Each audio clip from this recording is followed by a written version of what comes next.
На работе у нас QX80 арабского рынка. Данная машина имеет проблему плохого запуска. При температуре от минус 10 и выше машина запускается плохо или не запускается совсем. Но у нас есть программное решение благодаря нашим друзьям, партнерам из города Самара.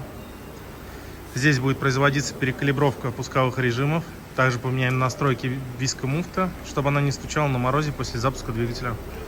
Данную услугу можно сделать на автомобиле Nissan Patrol QX80 арабского рынка в городе Нижний Новгород. Обращайтесь.